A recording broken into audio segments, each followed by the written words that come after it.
हर पल दिल रोज रोजे सपनों में तोहके खोजे।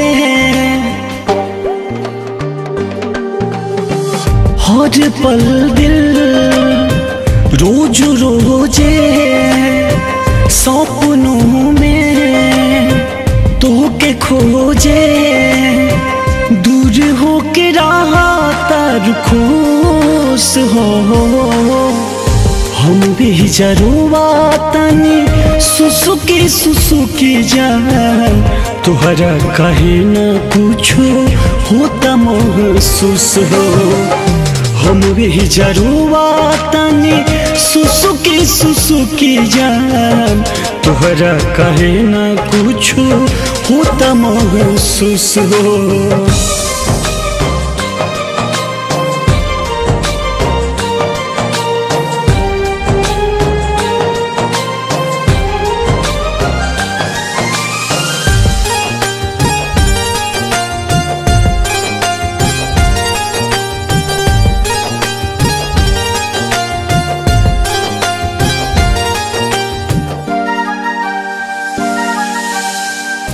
पल में भूलैलो प्यार बचपन के निकल दिल बाहरो अपन का तुमन से।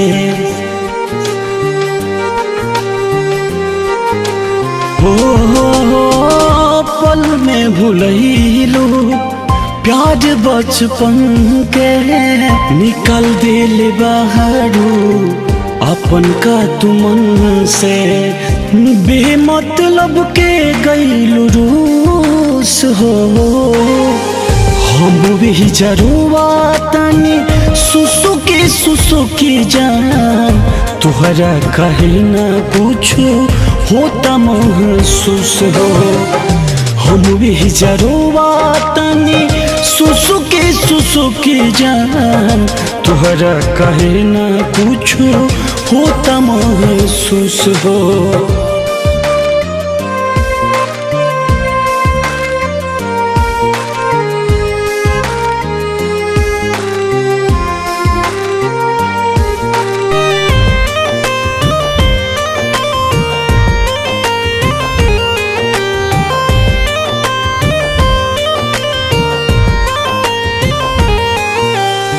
लोगबा के कहल भइल हकीकत प्यार के हमारा के दिल बड़ू दिक्कत।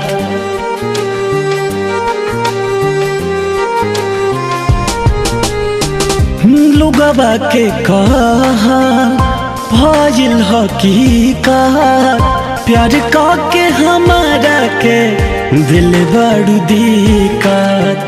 सूरज पवन के मनवा कहिलू न खुश हो हम भी जरूरा तनी सुसुकी जान तुहरा कहे न कुछ होता महसूस हो। हम भी जरूरा तनी सुसुकी जान तुहरा कहे न कुछ होता महसूस हो।